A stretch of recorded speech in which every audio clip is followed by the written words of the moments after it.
Voici le résumé complet et clair du chapitre 5 de « Réfléchissez et devenez riche » de Napoleon Hill, intitulé Chapitre 5 Le savoir spécialisé, la clé de la puissance personnelle.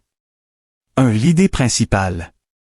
Le savoir, en soi, n'est pas une puissance.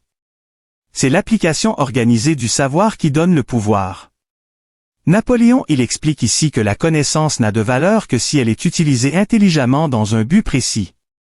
Ce n'est pas le diplôme qui rend riche, mais la capacité à appliquer le savoir utile à ton objectif.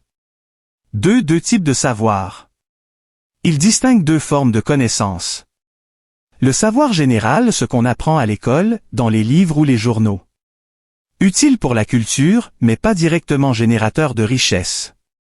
Le savoir spécialisé, spécifique à un domaine particulier, acquis pour atteindre un but concret. C'est ce savoir pratique, organisé et appliqué, qui mène au succès. 3. Tu n'as pas besoin de tout savoir. Il dit clairement.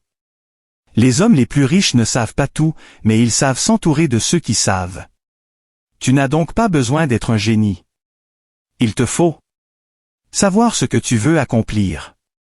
Identifier les connaissances nécessaires et travailler avec ceux qui les possèdent. Exemple, Henry Ford n'avait pas une grande éducation scolaire, mais il a bâti une équipe d'experts autour de lui pour faire de Ford Motor Company un empire. 4. Organiser le savoir égale pouvoir. La connaissance ne crée la richesse que si elle est organisée et orientée vers un plan d'action. C'est l'union entre le désir, chapitre 2, la foi, chapitre 3, l'autosuggestion, chapitre 4, et le savoir spécialisé, chapitre 5, qui transforme une idée en succès concret. 5. Le besoin d'apprentissage continu. Le monde change sans cesse. Il insiste. Les personnes qui réussissent sont celles qui apprennent sans arrêt. Il faut donc continuer à se former, à observer les tendances, à s'adapter. Celui qui arrête d'apprendre devient vite dépassé. 6. Les sources de savoir spécialisé.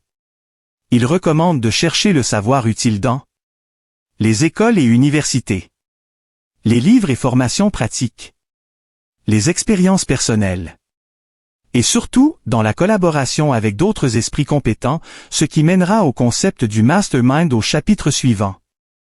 En résumé, le savoir n'est pas le pouvoir, c'est l'usage organisé du savoir qui donne le pouvoir. Le savoir spécialisé vaut plus que le savoir général. Tu peux emprunter les compétences des autres si tu sais bien t'entourer. Continue toujours à apprendre et à t'adapter.